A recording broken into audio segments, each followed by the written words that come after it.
Merdeka. Kita berjumpa lagi di podcast Nusantara dan hari ini saya ingin membahas peran agama Buddha dan umat Buddha dalam menjaga harmonisasi beragama di Indonesia. Kita kedatangan Bante Dirapunyo. Selamat datang di studio Bante. Terima kasih. Bante, ini sebelum kita bahas tentang harmonisasi, saya mendengar cerita tentang Bante keliling Indonesia menggunakan camper van. Boleh cerita dulu konsepnya, kenapa melakukan itu Bante? Ya, itu salah satu pertama hobi, udah pasti ya. Yang kedua Hobi bagaimana keliling Indonesia? hobi untuk keliling ke daerah-daerah tertentu yang memang di situ kita bisa berkontribusi. Ya. Nah, dan kita sekarang punya seperti fasilitas yang memang perlu kita pakai dengan perkembangan zaman ini. Jadi Kutik Camper Van itu bisa mendukung dalam perjalanan saya untuk ke tempat-tempat yang mungkin di daerah itu orang-orangnya belum memungkinkan untuk mengundang secara langsung, mungkin terkendala fasilitas dan lain sebagainya. Apa pesan dari tadi namanya Kuti? Kuti Camper Van, Kuti Kuti itu camper kamar, van. kamar Bante. Kamar Jadi camper Bante. van, jadi Kuti tapi bisa pindah-pindah. Makanya Kuti Camper Van. Karena di setiap daerah tidak semua kan ada kayak kamar dan penginapannya. Ya. Jadi kita di mobil itu bisa istirahat di situ, kemudian acara bisa di situ juga. Tadi kalau kita bicara soal harmonisasi beragama, tentu ini juga menjadi bagian dari rencana strategis Bante. Iya, karena kita ke beberapa daerah juga tidak di daerah umat Buddha saja, tetapi di teman-teman yang berbagai agama. Bahkan lebih besar malah di kawasan masyarakat yang bukan Buddhis. Mengapa Bante melakukan itu? Ya, karena kita kalau di dalam Buddhis untuk praktek pelayanan kita bukan hanya sebatas sesama agama, tetapi justru malah kepada semua makhluk sih. Maka di beberapa daerah bukan hanya kita memberdayakan atau menjaga harmonisasi manusia, tetapi juga menjaga harmonisasi manusia dan binatang di sekitarnya.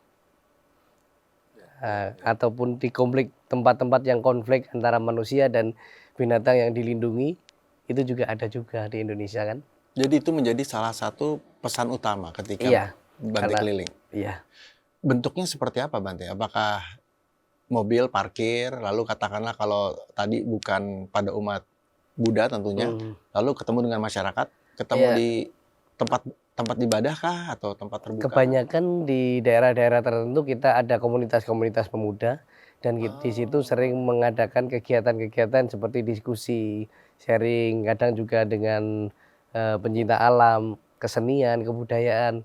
Di situ sebagai sarana dan alat-alat bagaimana kita untuk bertemu, kemudian kita bersaudara. Maka di Kutik Camper Van itu ada tulisannya jumpa jalan, sekali jumpa kita bersaudara.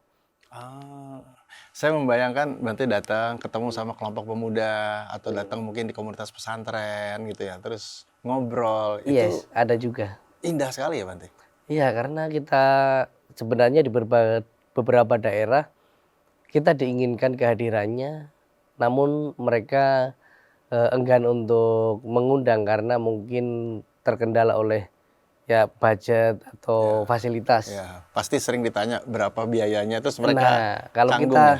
langsung ke situ, mereka beberapa daerah kadang kita hanya hadir, hanya menyapa mereka, itu mereka termotivasi dan berbahagia gitu. Kalau kita mungkin di kota-kota kehadiran mungkin tokoh-tokoh agama atau pembicara itu udah biasa, setiap hari bisa. Tetapi kalau di daerah kita hanya mampir menyapa mereka aja itu menjadi satu motivasi bagi mereka untuk terus berkembang. Apakah ini ada tema-tema tertentu gitu Bante ketika setiap kota? Sebenarnya sih nggak ada, random aja. Tergantung apa yang dibutuhkan di situ. Berarti ada semacam narasi awal dari panitia lokal ya. Kira-kira ini mau dibahas nih Bante gitu. Boleh atau langsung random di situ, kita di situ sekarang hitnya sedang apa, atau masyarakat di sini atau anak muda sedang ingin mengetahui apa dari kita ataupun mereka ada kendala apa gitu. Kadang-kala kita bisa menjadi penjembatan orang-orang di daerah dengan orang-orang yang di kota. Mungkin kita ketika di daerah kita membahas tentang apa yang kurang dan perlu kita kembangkan. Sedangkan orang-orang di kota memiliki kepedulian tapi nggak tahu mau menyalurkan kemana. Kita menjadi penjembatannya di situ. Ya, ya. Kota-kota apa saja yang selama ini sudah didatangi? Kebetulan ini programnya baru sekitar mulai Januari. Jadi kita baru perjalanan dari Sumatera Utara sampai Pulau Sumatera. Dari Medan berarti? Dari Medan sampai Jawa Tengah, kemudian Jakarta. Nanti kita balik Pulau Sumatera, kemudian ke Aceh. Dan selanjutnya belum tahu nanti kota-kota mana sesuai dengan kebutuhan masing-masing nanti. Sesuai dengan kebutuhan dan jadwalnya sih nanti. 3 bulan ini apa yang jadi tantangan terbesar? Mungkin kalau tantangan di perjalanan ya mungkin kesulitan bahan bakar ya. Karena bukan listrik ya? Iya, belum listrik juga. Kesulitan bahan bakar dan ada yang mempersulit juga. Langkahnya kan gitu. Ya. Di beberapa daerah seperti itu. Ya. Nah, kalau kembali kita bicara soal harmonisasi beragama. Agama Buddha ini sudah ada jauh sebelum Masehi ya, dan masuk ke Indonesia, menyebarkan lewat laut, dan kemudian membangun narasi kedamaian sejak awal. Apa yang berubah hari ini, Bante, ketika Bante melihat pertumbuhan manusia di Indonesia begitu banyak, masyarakat ya, dan kemudian sebagai agama, katakanlah agama pertama, meskipun bukan agama pertama, tapi sebagai agama pertama yang masuk ke Indonesia dan diakui, apa yang menjadi tanggung jawab para Bante, teman-teman di pemeluk agama Buddha dalam melihat tantangan itu? Sebenarnya setiap apapun itu berkembang ketika sudah ada yang berhasil atau ada keberhasilan, maka di situ tantangan muncul. Jadi kalau orang lagi berusaha bersama-sama itu semangat. Tetapi kalau udah ada hasilnya pasti di situ ada sedikit konflik. Ya kalau saya sering bilang kadangkala konflik muncul bukan karena beda pendapat kan, tapi beda pendapatan. Karena Buddhis dan yang lain masuk ke Indonesia, salah satunya jalur laut. Kemudian yang berkembang kan juga bukan hanya tentang penyebaran agama, tetapi dari perdagangan, kemudian ekonomi dan lain sebagainya.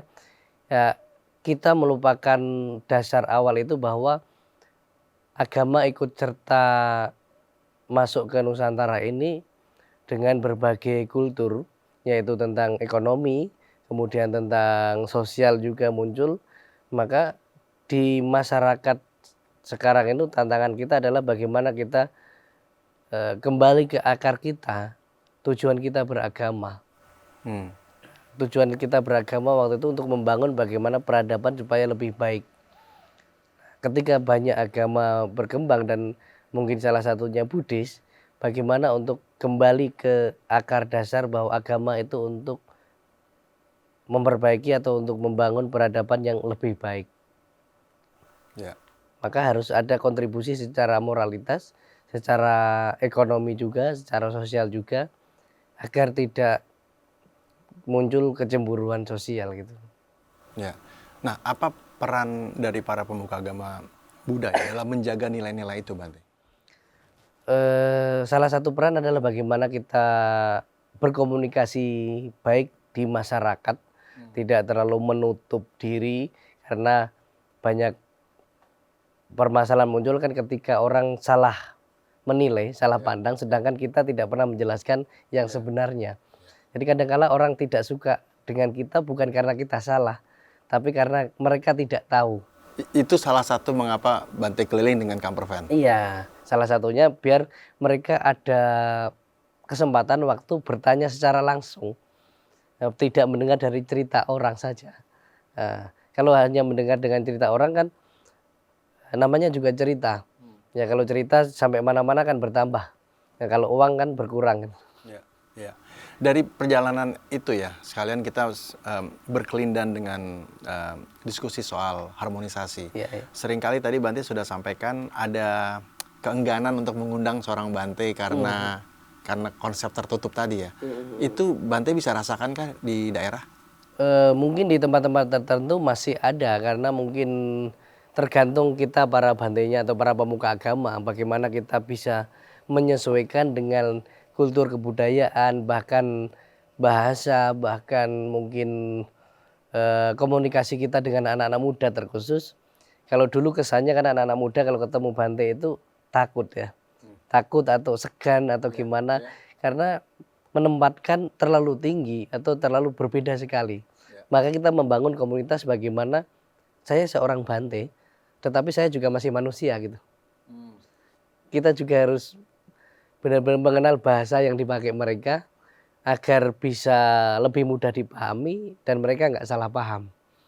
Karena di Buddhis itu sendiri bukan hanya Sang Buddha bukan hanya mengajar kepada umat Buddha atau manusia hanya untuk mencapai kesucian saja caranya, bukan, tetapi ke anak-anak muda bagaimana berumah tangga yang seharusnya harmonis, kewajibannya, bagaimana menjadi manusia di masyarakat yang berkembang secara sukses spiritual dan sosialnya juga. Kadang-kala anak muda sulit untuk diajak di spiritual kan kalau topiknya langsung spiritual sekali gitu. Nah, pengaruh bahasa sih sebenarnya. Apa yang membedakan ketika Bante hari ini berbicara dengan anak muda sekarang dengan katakanlah 10 tahun yang lalu ketika Bante menjadi seorang Bante? Iya, itu menjadi pengalaman saya juga di dulu sebelum bergerak di masyarakat, di umum gitu. Saya sendiri belajar Buddhis dulu mungkin agak kesulitan kendala bahasa-bahasanya. Bahasa-bahasa Buddhis itu kadang kan tinggi, sulit juga. Nah, maka waktu itu setelah saya masuk ke wihara menjadi seorang samanera, awalnya saya tidak tertarik dengan pendidikan kan. Tapi setelah itu saya harus sekolah, harus kuliah lagi. Jadi di pendidikan setara S1 waktu itu saya ambil pendidikan agama Buddha. Tetapi kok masih sulit untuk mempelajari spiritual atau agama kok susah dipahami gitu.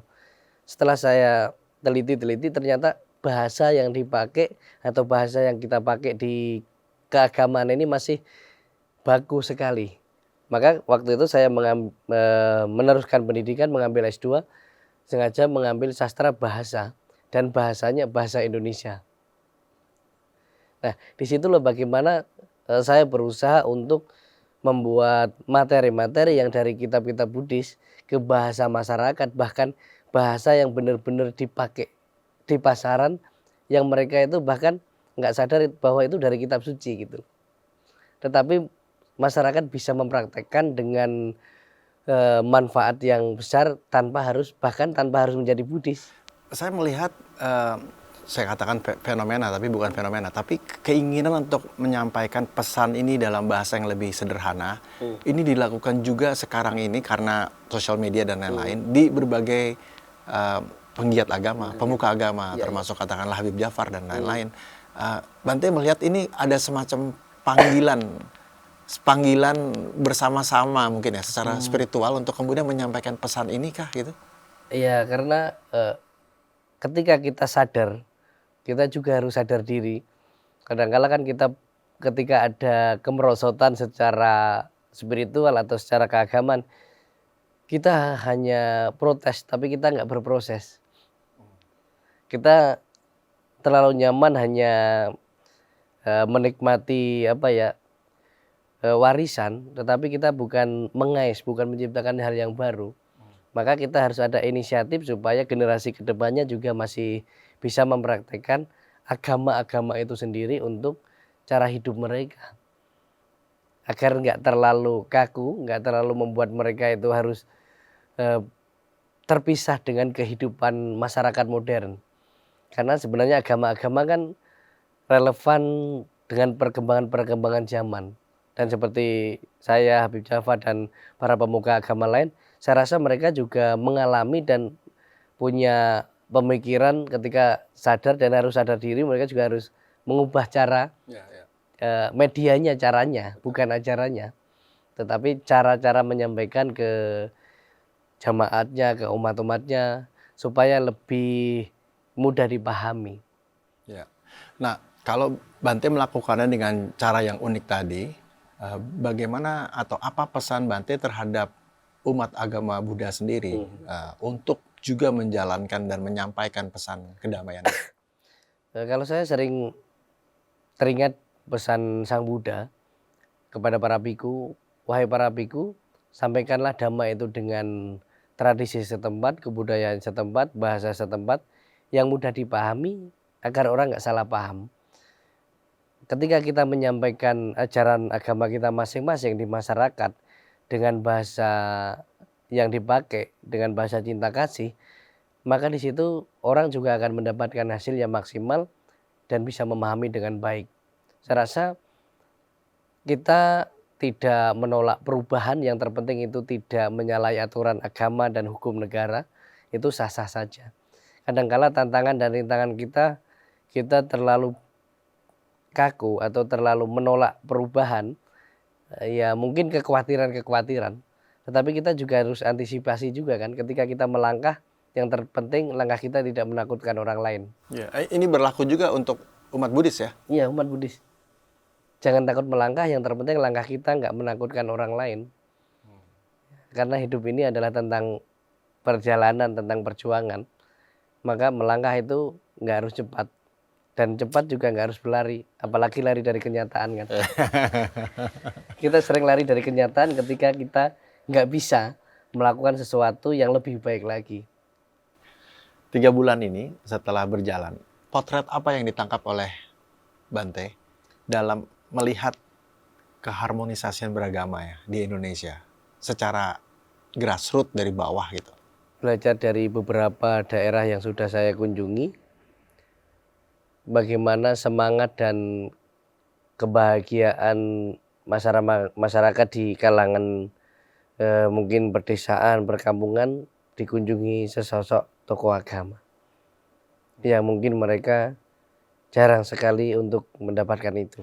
Tidak ada kesan katakanlah budanisasi atau apapun istilahnya yang kemudian usaha-usaha yang mengarah kepada hal-hal seperti itu? Sampai saat ini tidak ada, karena kebanyakan masyarakat di kalangan daerah-daerah tertentu sudah mengenal saya, karena kebanyakan kan komunitas-komunitas mengenal saya dari podcast-podcast yang sudah ada, misalnya bersama Habib Jafar dan lain sebagainya. Maka mereka tidak ada kekhawatiran apapun, karena saya sudah sering jelaskan, bahkan terpikir hal itu aja tidak, apalagi berniat gitu. Terlintas saja enggak gitu. Justru bagaimana kita benar-benar bersama manusia, kita memanusiakan manusia lainnya, karena kita sebagai manusia tidak cukup hanya berkembang biak, tetapi harus berkembang baik. Ya, baik. Kita akan memasuki bulan suci Waisak ya. Waisak. Ini disebut Tri Hari Suci. Mengapa disebut Tri Hari Suci dan apa saja dari hari-hari itu? Tri Suci Waisak, kita akan memperingati lagi peristiwa-peristiwa penting yang terjadi, yaitu tentang kelahiran Pangeran Siddhartha, yaitu Pangeran Siddhartha menjadi Buddha dan Sang Buddha Mahaparinibbana. Itu salah satu hari besar yang selalu diperingati umat Buddha setiap tahunnya. Dan itu juga ketika di Indonesia banyak perayaan-perayaan itu berhubungan dengan masyarakat yang bukan Buddhis, di situ merajut keharmonisan kembali, mengenalkan Buddhis kembali di masyarakat, karena kita punya peninggalan-peninggalan yang bersejarah di Indonesia. Di situ salah satu momen kita bertemu dan berkumpul masyarakat. Jadi ini bukan hanya sebuah ritual keagamaan saja, sebenarnya sebagai sebuah pesan perdamaian itu sendiri. Iya, ritual keagamaan itu bagian kecil dari peringatan dan perayaan Waisak, tetapi di luar itu tambahannya lebih banyak dan lebih sering untuk menjalin hubungan baik dengan masyarakat. Bagaimana kita turut berbahagia ketika melihat orang lain berbahagia, dan di situ kita mengajak seluruh masyarakat juga ikut serta berbahagia ketika dalam perayaan-perayaan tersebut. Salah satunya mungkin di kegiatan-kegiatan hiburan yang bernuansa religi, kemudian ada kegiatan sosial juga, dan mungkin di situ ada kegiatan-kegiatan bisa dibilang liburan dan hiburan. dan ada tontonan tetapi membawa tuntunan. Karena kita berusaha membuat tontonan itu menjadi tuntunan. Ya, seperti podcast Nusantara hari ini, yang menonton kita menjadikan tuntunan. Bukan hanya sekedar tontonan tetapi tuntunan juga. Ya. Cerita sedikit tentang kegiatan besar di Candi Borobudur, karena ini kan sejak 1954 ya. Iya, jadi kegiatan-kegiatan Borobudur ada yang spesial khusus memang ritual untuk menghormati jasa Buddha itu sendiri, jasa eh, para bodhisatwa, kemudian juga para mungkin pengembang dharma yang ada di Nusantara. Ya. Selain itu juga kegiatan yang umum yang boleh diikuti oleh seluruh masyarakat Indonesia. Biasa di situ ada lampion dan lain sebagainya. Itu sudah berjalan bertahun-tahun. Dan itu menjadi salah satu titik keharmonisan antar umat beragama juga. Karena biasa perayaan Waisak itu akan mengundang dari berbagai agama juga turut hadir, turut berbahagia di situ. Ya. Pesan utama dari Waisak itu intinya apa? Terkhusus untuk umat Buddha adalah mengingatkan kembali ajaran Buddha bahwa di 3 peristiwa penting tadi, kelahiran Pangeran Siddhartha, Pangeran Siddhartha mencapai penerangan sempurna, dan Pangeran Siddhartha Buddha Mahaparinibbana. Kita sebagai umat Buddha, walaupun Buddha sudah tidak ada, walaupun sudah Mahaparinibbana, tetapi ajarannya lah yang harus terus kita ingat, harus terus kita praktekkan. Karena kita tidak selalu bisa bersama-sama dengan para tokoh-tokoh agama, apalagi bersama Buddha, tetapi ketika kita sudah pernah belajar, disitulah yang akan menolong kita. Itu terkhusus untuk umat Buddha, bahwa kembali pada ajaran Buddha kalau kita memang benar-benar ingin mendapatkan manfaat dari ajarannya. Kemudian untuk para masyarakat Indonesia ketika di Candi Borobudur, disitulah kesempatan kita untuk menjaga terus keharmonisan kita, kemudian untuk menjaga peninggalan bersejarah yang ada di Indonesia, bahwa itu milik kita bersama, bukan hanya milik umat Buddha. Ya. Maka di Borobudur relief-relief itu banyak relief yang menceritakan tentang kerukunan beragama. Jadi saya sering katakan bahwa kita di Indonesia itu tidak perlu membangun toleransi, karena toleransi itu sudah ada sejak bahkan Indonesia belum terbentuk sudah ada. Maka kita hanya perlu terus menjaga keharmonisan, menjaga toleransi, saling menghargai. Karena salah satu cara kita untuk menjaga kerukunan beragama adalah akarnya menghargai semua kehidupan. Baik, Bante Dirapujo, terima kasih banyak sudah hadir bersama kita. Terima kasih. Sukses untuk perjalanannya. Ditunggu podcast dan ceritanya di YouTube channel ya berarti ya? Iya, benar. Demikian diskusi kita hari ini. Kita belajar banyak tentang bagaimana peran kita semua dalam menjaga harmonisasi beragama di Indonesia. Terus membangun negeri ini. Anda bisa menyaksikan tayangan ulang kami di podcast Nusantara di YouTube channel. Dan juga silakan unduh dan saksikan tayangan-tayangan inspiratif kami lainnya hanya di DAI Plus. Podcast Nusantara, hidupkan cinta Indonesia.